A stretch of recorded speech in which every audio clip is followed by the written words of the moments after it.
Sure, أبوتي ونشي. Do you think Afrikaner farmers are the most persecuted group in the world? I think those 49 people that came certainly felt they were persecuted, and they've passed every sort of check mark that had to be checked off in terms of meeting the requirements for that. They live in a country where farms are taken and land is taken on a racial basis. Okay. Do you think they're more persecuted than Uyghurs or Rohingyas, or more persecuted than political dissidents in Cuba or Venezuela or Nicaragua, or more persecuted than those who would be threatened should they be returned to Afghanistan by violence by the Taliban? Well, the problem we face there is the volume problem, okay? If you look at all the persecuted people of the world, it's millions of people. They can't all come here. And we had refugee programs. So why prioritize Afrikaner farmers? Well, because it's a small subset, it's a new issue, and the president identified it as a problem and wanted to use it as an example. But that's different from having these refugee programs that were basically spending money to put people up in communities and accommodate them, and it was acting as a magnet. Millions of people in this country illegally, and today the border is sealed. Let me challenge you, and I'm just going to say for the public, if you want to understand about the, quote, persecution of Afrikaner farmers, go look at the composition of the South African government. Since July of 2024, there's a government of national unity, and the opposition party to the ANC, the Afrikaner Party, the Democracy Alliance, is part of the governing coalition.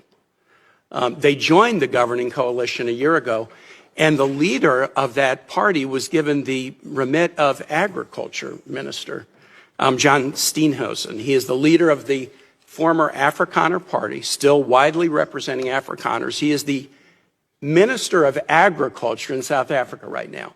I assert that this claim that there's persecution of Afrikaner farmers is completely specious. Are you aware ever during the apartheid era in South Africa did the United States establish a special program to allow South African blacks who were treated as second-class citizens in the apartheid program, a special program so they could claim refugee status in the United States? No, because I was probably in 9th grade or 8th grade at the time. Yeah, well, then I don't expect you to know. I'll just tell you, never has there been a program, a special program for Africans to come in as refugees to the United States. We've allowed special programs for people being persecuted for their religion, Soviet-era Jews. We've allowed special programs for people fleeing from communism, Cuba, Vietnam, the Soviet Union. We've never allowed a special program to allow Africans into the United States in an expedited refugee status until now. Afrikaner farmers living in a nation governed by a government of national unity that includes the main Afrikaner Party. And actually, an even more right-wing Afrikaner Party is also included in the coalition government. Now, would you agree with me, Mr. Secretary, that if we're interpreting the statutory phrase, a well-justified fear of persecution, we should try to do that in an even-handed way? I think we should try to do that in the interest of the national security of the United States. So okay, I agree with you too. We should.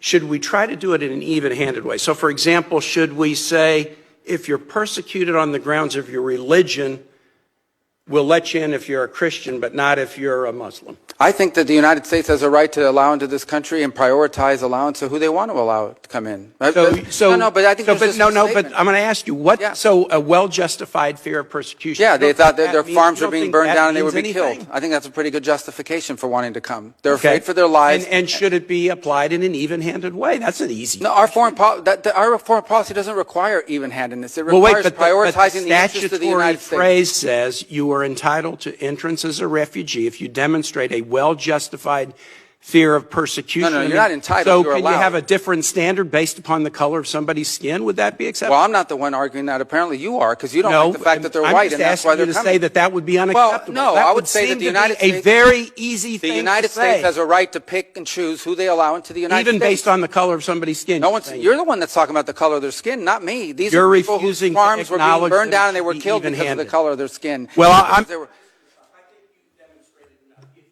Well, you've demonstrated enough because you think anyone should be allowed into this country for any reason because they met a certain criteria. Who has said that? We are going to prioritize people that come into our country on the basis of what's in the interest of this country. That's a small number of people that are coming. But you said this weekend that there would be more. But in other cases, it's harder to vet. In other cases, it's more difficult. And by the way, the United States admits people every year. 1 million people come to this country every year legally. 1 million and people now a year come to this there country is legally. one group No of other people that country in the have world an is nearly as easy generous. pass into this country. For the first time, this administration has said Afrikaners get an easy pass and refugee programs for the remainder of the world are shut off. And you can't say to the American public that we should apply this statute in an even-handed way. No, I think it should be applied in a way. No, well, you back. shouldn't be shocked. It should be applied in the national interest of the United States. Our immigration policy should be based on the national interest of the United States. Period. End of story. If there is a subset of people that are easier to vet, who we have a better understanding of who they are and what they're going to do when they come here, they're going to receive preference, no doubt about it. There are a lot of sad stories around the world. Millions and millions of people around the world. It's heartbreaking. We cannot assume millions and millions of people around the world. No country can.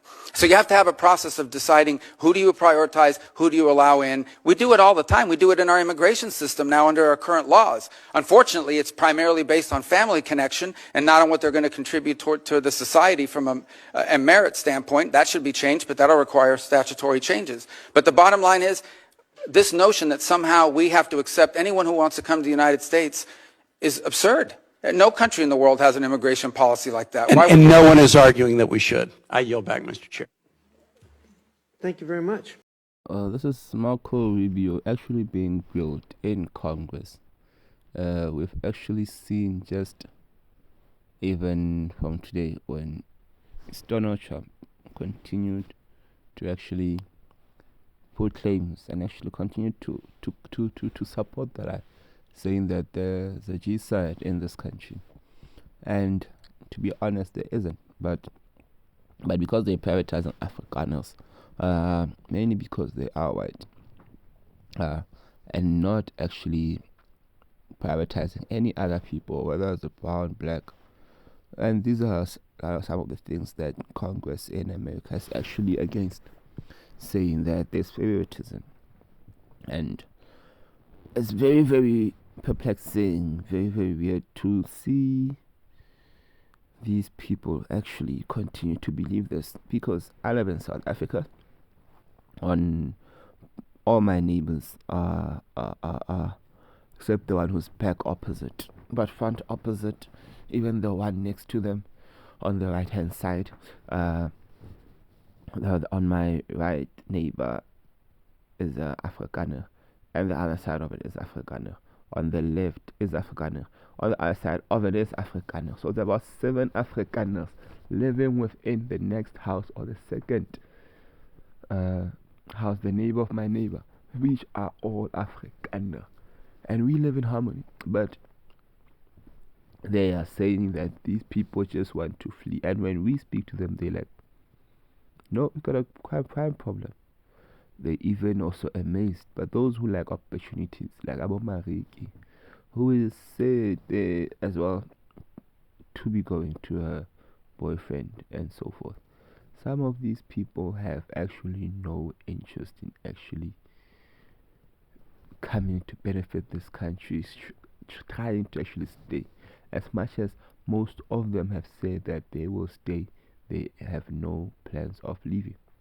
Imagine leaving all your wealth here in South Africa, because here in South Africa they live large.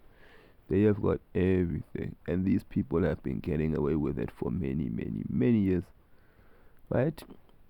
And just by the taste of it, saying that some things really need to be relinquished, because sooner or later they're going to have to do it, maybe in our generation or the next generation, where we find people who will be so unruly because they will be so starving at the bottom. But they do not actually want to save their grandchildren from all of the stress and save them from this. But it's exactly what continues to happen when you look at major of these big countries, major of these big places, right? But let's continue to hope that at the end of it all, light will be shed. South Africans, patriots of this country, I hope that we also continue, which is something that I wish you could do, continue to actually spread the real news, dispel all of this propaganda and lies. And this guy Rubio is so looking like he actually believes all of this, and it is so sad. But as South Africans, we know the truth. We do not need to be told the truth by America. So in all aspects, we can actually just laugh at this, but continue to just prove the realness of it all. Because we've had many of white people actually come out and say, no, we have a crime problem. If there was really genocide, guys, white people wouldn't even last long because of the population. The odds are just so great. But that's not who we are. We are good people. Nelson Mandela kids. And we have had to forgive those and live with them. But how America is doing things in the recent days, especially being the big bully of the world, it's just distasteful. And these are the times that I wish South Africa and Africa was actually strong enough so that we do not actually need to be entertaining these people, but for them to actually have been coming here to beg us. That is exactly what needed to happen. Otherwise, it is what it is. I hope you guys enjoy this one. Like, share, subscribe. Dango. Sure, I would do ownership.